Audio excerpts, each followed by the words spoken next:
My name is Helen Babbitt. I'm 33 years old now, a business consultant by trade, and for most of my life, I believed that being dependable was the same thing as being loved. It took me decades and one painfully public moment to realize how wrong I was. I don't remember the exact day I stopped being my parents' daughter and started becoming their obligation, but if I had to pinpoint it, it was somewhere between my younger brother winning his third childhood trophy and my first rent payment to my parents at 17. That was the year I learned that love in our house wasn't given freely. It was earned, audited, and quietly withdrawn if you ever needed it back. Growing up, my parents, Richard and Linda Babbitt, believed in discipline appearances and emotional restraint. They were the kind of people who thought feelings were indulgent and apologies unnecessary. Achievements were currency. Silence was respect, and disappointment was delivered with surgical calm. I was their first child the trial run, as my father once joked at Thanksgiving. Then came my younger brother Tyler, 4 years after me born, with an effortless charm that somehow translated into lifelong immunity. Tyler could burn the garage down and be called curious. I forgot to unload the dishwasher, and suddenly I was ungrateful, moody, difficult. I learned early that compliance kept the peace and excellence bought me temporary safety. So I became excellent. I stayed up late studying, worked part-time jobs through high school, volunteered at community events. My parents never attended. I did everything right, convinced that eventually it would add up to something resembling pride. When I earned a full academic scholarship to college, my father nodded once and said, "Well, I guess all that staying up late wasn't for nothing." That was it. No hug, no celebration, just acknowledgement, like I'd finally cleared a minimum requirement. Meanwhile, when Tyler made junior varsity basketball in 10th grade, they bought him a new phone and took him out for steak. I told myself they were just harder on me because they believed in me more. That lie carried me through my 20s. After college, I built my career from nothing.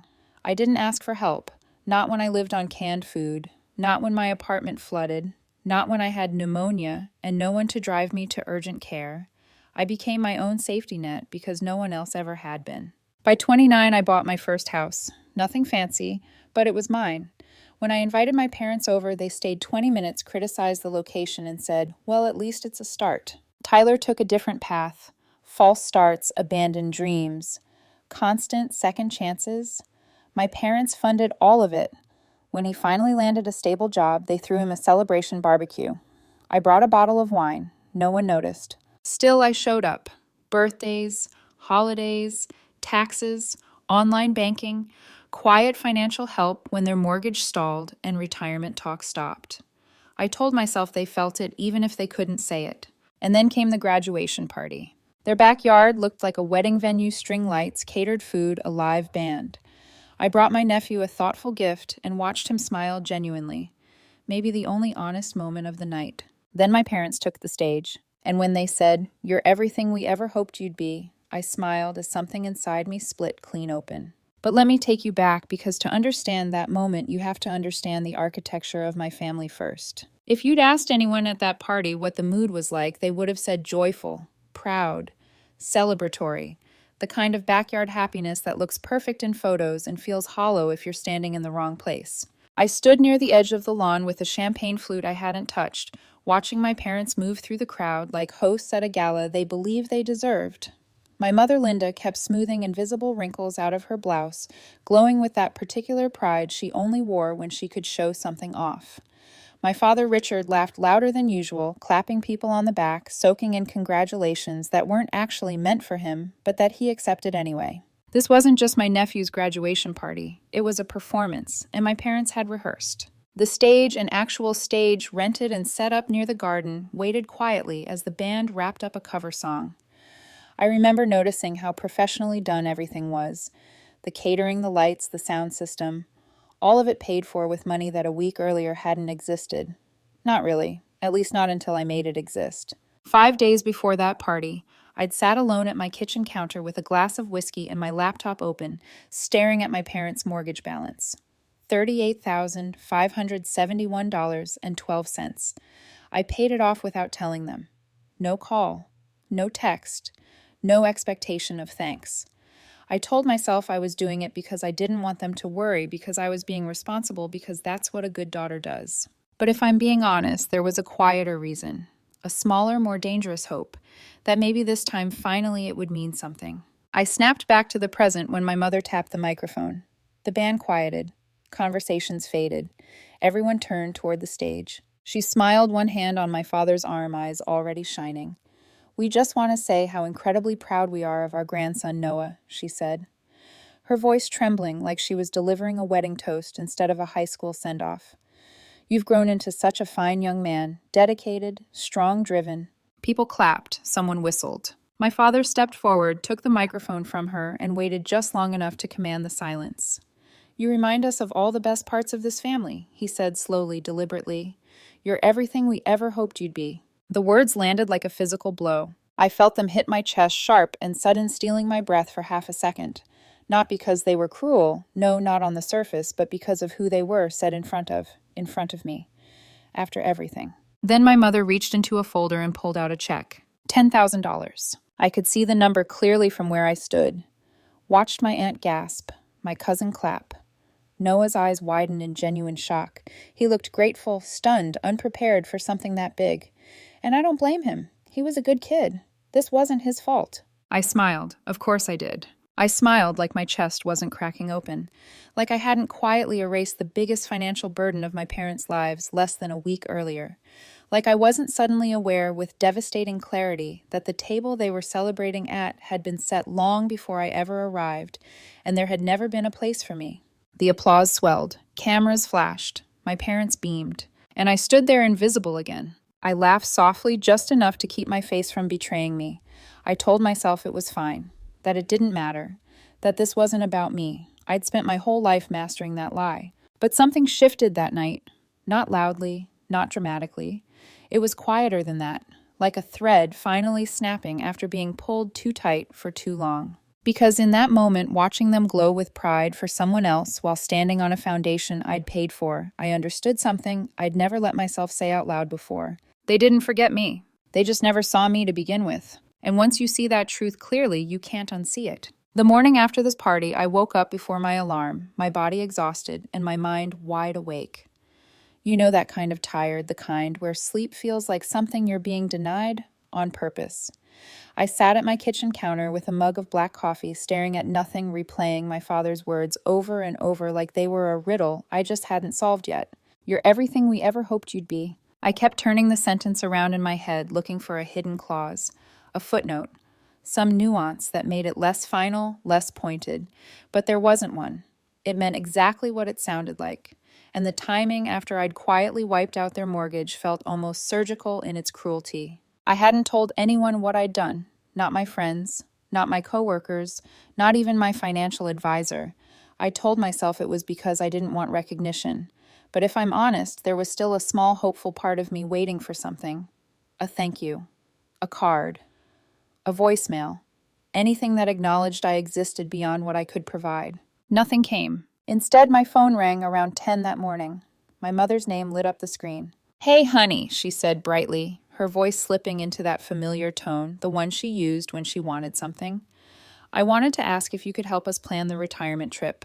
Your dad's set on Italy this fall, and I have no idea how to use those travel points." I blinked, my coffee cooling in my hands. "What trip?" I asked. "The one we were talking about at the party," she said, as if I'd missed something obvious. "Didn't you hear Noah will be settled by September, and we figured it's finally time. Our reward for surviving parenthood." Surviving. My laptop was still open in front of me, the bank confirmation email visible on the screen. Paid in full. Mortgage balance, 0. "Sure," I said flatly. "I'll send you some flight options." I hung up and laughed. Not the brittle laugh from the night before, but something hollow, almost disbelieving. They were planning a celebratory retirement trip with money that only existed because I'd erased their debt, and it hadn't even crossed their minds to loop me into the conversation beyond logistics. Things escalated quickly after that. 2 weeks later, my brother called. Tyler rarely called unless something was broken. "Hey, Elle," he started, which meant he wasn't about to take no for an answer. "Hate to ask, but my car's AC is shot. Shop says it'll be around $3,000. I'm tight until next month. Think you could spot me?" I pressed my lips together. "Don't you have a summer bonus coming?" He laughed. "Yeah, but you know how it is. Stuff piles up. Plus, Mom and Dad are kind of tapped with the Italy thing." I almost told him then. Almost said, They're not tapped because I paid off their mortgage. Almost blew the whole thing open, just to see what would happen. But I didn't. I transferred the money because I didn't want to become the bitter older sister who let money rot her relationships, even as I felt that bitterness creeping in slow and unstoppable like mold spreading behind the walls. Later that week, I stopped by my parents' house. I don't know why. Some self-destructive part of me still wanted to hear it, to hear them say thank you, to acknowledge what I'd done. The lawn was immaculate, the porch freshly painted, all of it paid for with money they didn't technically have until I made it appear. My mom opened the door with a polite smile that never quite reached her eyes. "Helen, we were just talking about you." Hope flared brief and stupid. "We were wondering if you could help Noah with his FAFSA," she continued. "It's all so confusing, and you're so good with that kind of thing." I stared at her. "You mean his financial aid forms?" "Well, yes," she said lightly. "We told him not to worry about money. We'll help with whatever he needs. But it never hurts to apply right." I didn't answer right away. When I was Noah's age, I'd worked 3 part-time jobs, sold my textbooks back every semester, and skipped meals to make rent. No one had ever told me not to worry about money. I'd been told, "You chose this school. You figure it out." That night, lying awake again, I thought about every framed photo in their house, Tyler's family vacations. I was never invited on milestones I'd only heard about afterward. I realized something with chilling clarity. I wasn't family. I was infrastructure. And infrastructure doesn't get thanked, it just gets used. The breaking point didn't come with shouting or slammed doors. It came over watery orange juice and pancakes that tasted like sugar and obligation. Sunday brunch was something we did once a month, always at the same diner, always at the same table near the window. I almost didn't go. I hovered in my kitchen that morning, keys in hand, staring at my reflection in the mirror, like I was asking permission from someone who wasn't there. Some quiet, pathetic part of me still wanted one thing: acknowledgement. Just once. I arrived early. My parents were already seated. My mother was rearranging her napkin. My father was scrolling on his phone. They looked comfortable, settled, like they'd never questioned whether I would show up. Tyler arrived a few minutes later with his wife and Noah. The energy shifted immediately. Smiles widened. Chairs scraped back. My parents lit up like someone had flipped a switch. As we settled in, I noticed the watch on my father's wrist. It was new, heavy, the kind of watch you don't buy casually. "That's nice," I said, nodding toward it. My mother laughed. "Early retirement gift," she said proudly. "Tyler got it for him. Isn't that sweet?" I looked at my brother. "From the bonus you didn't have 2 weeks ago." For half a second he froze. Then he waved it off. "Oh, that. I meant my signing bonus was gone. Mid-year bonus is different. They hit at different times." My father chuckled. "Don't be jealous, Helen. You've got your own fancy things." Something inside me cracked, not loudly but completely. I wanted to stand up, to leave, to say something sharp enough to cut through years of silence. Instead, I stayed. I listened to them talk about Italy, about Noah's dorm setup, about how lucky they were. Then my mother said it. "We're just so blessed to have a family that sticks together," she said warmly. "I mean, look at Tyler, always stepping up, always there when we need him." My father nodded. "He's the real rock of this family." No one looked at me. I didn't speak for the rest of brunch. I hugged them goodbye, like nothing had happened. But when I got home, I poured myself a drink, opened the folder I'd kept untouched for years, and stared at the label. Estate planning. Inside was my will. Power of attorney. Beneficiary breakdowns. My parents listed first. Tyler second. That night I didn't cry. I just understood. They thought I'd stay quiet forever. But they forgot who taught me how to plan for every possibility. And for the first time, I started planning for myself. I didn't cut them off right away. That's not how a lifetime of conditioning unravels. You don't wake up one morning and stop wanting your parents to finally see you. You pull back slowly, like easing pressure off a wound you never let heal properly. At first, the changes were small. I didn't return calls immediately. I stopped initiating weekend check-ins. When my mother texted me a blurry photo of Noah's dorm setup beds, half-built boxes everywhere, I sent back a thumbs up and nothing else. No follow-up questions. No offers to help. The silence that followed was telling. They didn't call to ask how I was doing. They didn't check in about my work, my health, or my life. The only messages that came were practical questions about insurance, taxes, travel points. Things I was useful for. For the first time, I let myself really feel it. The grief wasn't loud. It sat heavy in my chest like a stone I'd been pretending wasn't there for years. Every overlooked milestone. every achievement reduced to a nod, every holiday where I felt like a guest instead of a daughter. I was 33, single, standing in the middle of a life I'd built entirely on my own. A stable career, a comfortable condo, an emergency fund that could cover almost anything. And yet I realized I didn't know who I was without the constant need to earn approval from people who never planned to give it. That realization hurt more than anything they'd ever said. Around that time, work got shaky. A major client pulled out without warning. Budgets tightened. My job wasn't in danger, but the stress was constant. I slept poorly, skipped meals, zoned out in meetings. A part of me wondered if pulling away from my family was some kind of karmic mistake. Then, on a Saturday afternoon at the grocery store, my phone rang from a number I didn't recognize. Helen, a woman asked. "This is Megan. I'm your parents' neighbor." My stomach dropped. "Is everything okay?" "There was an argument this morning," she said hesitantly. "Between your parents and Tyler. It got loud. Your mom ended up crying on the curb. I wasn't sure who else to call." I sat in my car for a long time after that, groceries melting in the trunk, staring at the steering wheel. I should have felt vindicated. Instead, I just felt tired. Of course they called me. I went anyway. I always did. When I arrived, Tyler's car was gone. My mother looked small, eyes red, voice low. "It was stupid," she said. "We told him we couldn't keep floating him money." My father added, "There's a certification the school wants. Costs a few thousand." We said we'd help if we could, but after the Italy trip, I nodded. Let them unload. Let them lean on the only person who ever stayed still long enough to catch their mess.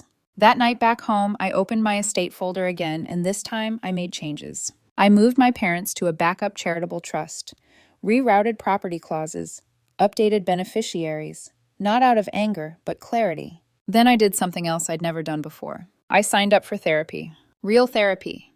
Not self-help books or motivational podcasts, the kind where you say things out loud that you've spent decades pretending didn't matter. The first sessions were brutal. I talked about feeling replaceable, about using overachievement to cover fear, about how being the strong one had cost me everything. Slowly the fog lifted. I started saying no, quietly, firmly. I stopped showing up out of obligation. When Thanksgiving came, I declined the invite and spent it in a cabin with friends, wine by the fire, feeling a peace I didn't know was possible. For the first time, my life felt like it belonged to me. And that's when they came back. The email arrived on a Tuesday morning, tucked between a client update and a calendar reminder. The subject line was neutral, almost polite. Important family trust discussion. I didn't open it right away. I let it sit there unread while I finished my coffee and watched Murphy, my dog, circle his bed before finally settling down. It struck me how different my mornings felt now. Quieter, steadier, like my nervous system had finally unclenched. When I did open the message, my chest tightened anyway. "Helen, your father and I have been revisiting some estate documents, and we'd really appreciate your help. You've always been so good with this sort of thing. Tyler has a lot on his plate right now, and we don't want to burden him. Would you be open to having dinner next weekend to go over the paperwork? Love, Mom." There it was, every familiar pressure point, wrapped in courtesy. "You're good with this. Tyler has a lot on his plate. We need you again." They didn't know that I'd already rewritten my own story, that my assets were now spread across 2 trusts, that my condo sat inside an LLC, that the version of me who rushed to fix things no longer existed. I didn't respond immediately. That was new for me, and powerful. 3 days later, I replied with one sentence. "Saturday works. Dinner at my place." If they wanted control, they could try for it on my turf. They arrived right on time. My mother brought a pie I hadn't asked for. My father commented that the building felt a bit sterile. I smiled and let it pass. Control isn't loud, it's patient. We sat at my dining table, the one I'd chosen because it felt solid and deliberate. I poured coffee. No one touched the pie. My mother slid a manila folder across the table. "We've been updating our living trust," she said. "And since you're named as executor, we wanted to make sure you're up to speed." I raised an eyebrow. "I'm the executor." She shifted. "Well, yes, you're good with details. And Tyler, well, you know."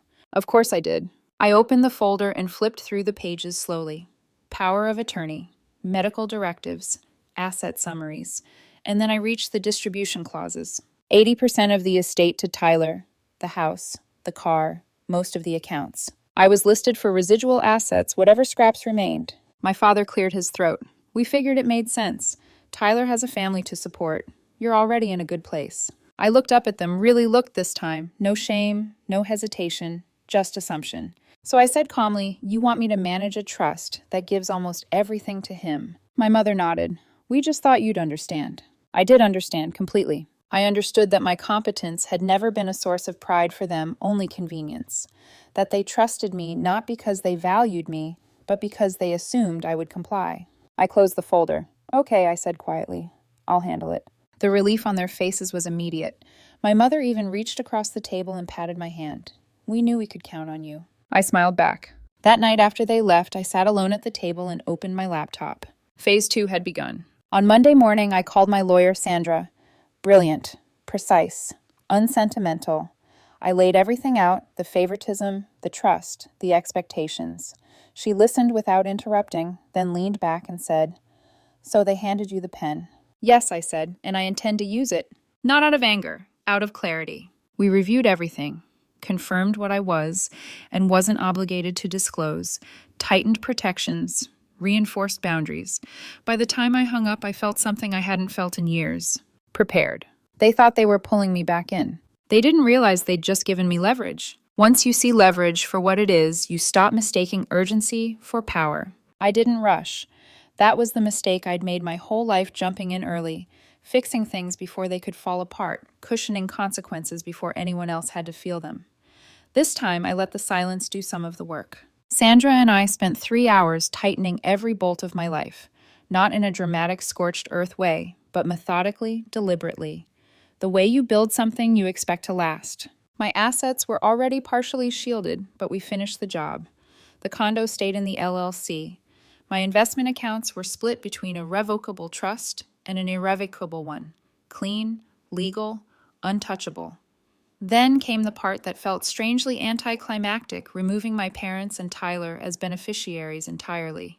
I didn't hesitate. In their place, I added 2 names. Jonathan, my best friend, the one who showed up without keeping score, and my goddaughter, whose birthdays I'd never missed, whose future felt worth investing in without condition. I added a clause that allocated a modest scholarship fund in my name, designated for first-generation college students studying finance or accounting. Kids who reminded me of myself at 19, capable, scared, and completely alone.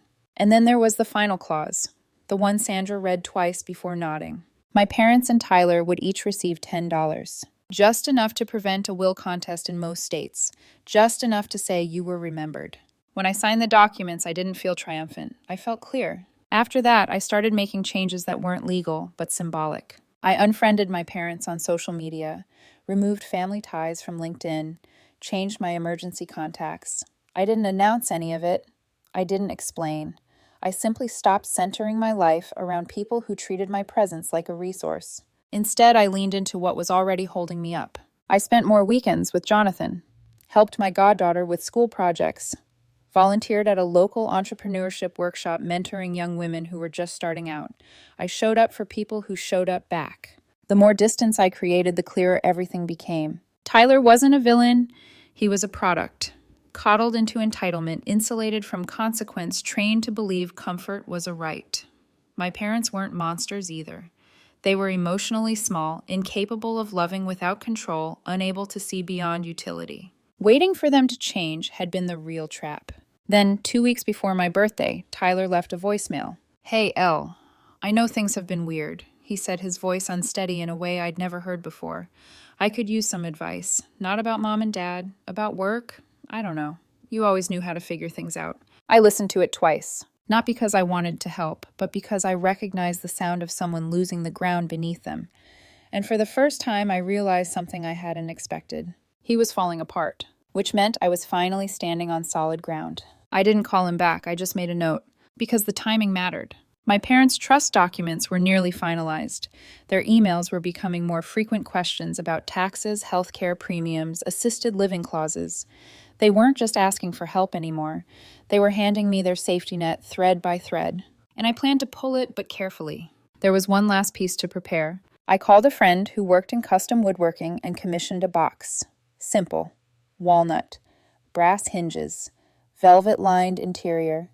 Inside it, I placed a single item, the framed receipt for the $38, $571.12 mortgage payment I'd made months earlier. Then I wrote a letter. Not angry, not emotional, just factual. Every bill I'd paid, every form I'd filled out, every quiet sacrifice I'd made without recognition. At the end, I wrote, "You may not have remembered, but I never forgot." I sealed the box and placed it in my office drawer. It wasn't time yet, but the final act was coming. And when it did, they wouldn't just see me, they would remember me. The call came at 10:07 p.m. I remember the time because I'd just turned off the kitchen light, Murphy already curled up at my feet, the day finally quiet. My phone buzzed once on the counter, and before I even looked at the screen, I knew. It was my mother. "Your father had a mild stroke," she said. The moment I answered, her voice was controlled, almost rehearsed, like she'd practiced sounding calm. "He's stable, no major damage, but the doctor said he needs to reduce stress." I closed my eyes and leaned against the counter. "We think it's time to make sure everything is in order," she continued. "The trust, medical directives, just in case. We need your help again." Of course they did. We met the following week at my parents' house, the same house I'd quietly paid off, the same one they'd already promised to Tyler in their estate documents. The air inside felt different. Not heavy exactly, but thinner. My father moved more carefully now, his posture slightly hunched, like his body had betrayed a truth his pride couldn't ignore. They laid everything out on the dining table. Updated trust papers, medical power of attorney, account summaries. My mother talked too much, filling the silence with logistics. My father barely spoke. "We just think it's easier if you take the lead," she said finally. "Tyler has so much going on with Noah and work. And you're so capable." I let the word hang there. Capable. I flipped through the documents, slowly, methodically making them wait. Then I looked up. "Am I being given full control of the trust?" I asked. My parents exchanged a glance. My father nodded. "Yes, you're listed as the sole successor trustee. You always do things right." He said it like praise. I heard it for what it was. "You're the one we expect to clean up after us." I stood and walked to the hallway without another word. When I returned, I was carrying the walnut box. I set it gently in the center of the table, the brass latch catching the light. "There's something I need you to see before we move forward," I said. My mother frowned. "What's that?" I flipped the latch and opened the lid. Inside, framed neatly under glass, was the mortgage receipt. $38, $571.12. Paid in full. Beneath it, the letter printed on thick paper, the ink dark and deliberate. My father leaned forward, squinting. "What is this?" "I paid off your mortgage," I said calmly. 5 days before Noah's graduation party. I did it quietly. I didn't want recognition. I didn't even expect thanks. My mother's face drained of color as she began to read the letter over his shoulder. But then I continued, "You stood in front of a yard full of people and said your grandson was everything you ever hoped I'd be." Silence filled the room, heavy and unavoidable. "I laughed like it didn't break me," I said. "But what hurt more was realizing it never even occurred to you that I might already have done more for you than anyone else ever would." My mother covered her mouth. "Helen, we didn't know." "I know," I replied, "because you never looked. You never asked. You just assumed I'd keep showing up." My father set the letter down slowly, his hands shaking. "I'm not here to yell," I said. "I'm here to be clear." I closed the box and slid it aside. "I will fulfill my legal responsibilities," I continued. "I'll manage the trust. I'll make sure everything is handled exactly as you requested." Relief flickered across my mother's face until I added, "But my own estate has already been finalized." They both froze. "I've moved my assets into a private trust," I said evenly. "Neither of you nor Tyler are beneficiaries. You won't receive anything from me. Legally, you can't contest it." My mother reached across the table, desperation breaking through. "Please don't do this. We're your family." I nodded once. So was I. But I wasn't treated like it. No shouting, no theatrics. Just the sound of something collapsing under the weight of truth. When I left, I didn't slam the door. I didn't look back. Finality doesn't need drama. The fallout didn't come all at once. It arrived in pieces, missed calls, long voicemails, awkward pauses, where people realized I was no longer playing my old role. Tyler called first. Twice. His messages were rambling, confused, heavy, with the kind of entitlement that only surfaces when the safety net disappears. He wanted to know what was happening with the trust. Why Mom was crying more than usual. Why Dad kept rereading paperwork like it might change if he stared hard enough. I didn't return the calls. Instead, my lawyer sent him a formal letter, polite, airtight, unmistakable. My financial matters were private. He had no claim to any of it. At work, everything shifted in the opposite direction. A project I'd been quietly leading, wrapped ahead of schedule and under budget. A week later, I was invited into a meeting I wasn't expecting and promoted to partner on the account. When I told Jonathan, he laughed and said, "You've been running your life like a corporation for years. You just finally fired the wrong board." He wasn't wrong. I poured my energy into things that gave something back. The entrepreneurship workshop became a regular commitment. I mentored 3 young women who reminded me of myself at 19. Smart, underestimated, caring too much too early. When one of them signed the lease on her first retail space, she called me in tears. "No one's ever believed in me like this," she said. That was legacy. Not money, not property, impact. Months later, an envelope arrived in the mail. No return address, just my parents' handwriting. Inside was a photo of me at 10 years old, holding a homemade science trophy I'd built out of cardboard and soda cans. I barely remembered it. On the back in my father's careful script was a note. "We should have shown up for more of your moments. We were looking at the wrong child. You were everything we ever hoped for. We just didn't know how to say it." I read it once, then again. Then I folded the photo and placed it in my desk drawer. Too late, but not meaningless. I didn't need their apology anymore. I'd already healed the wound they never acknowledged. I didn't burn the bridge. I just stopped living on it. For the first time in my life, I wasn't the infrastructure holding someone else up. I was the foundation of my own future, and that was enough.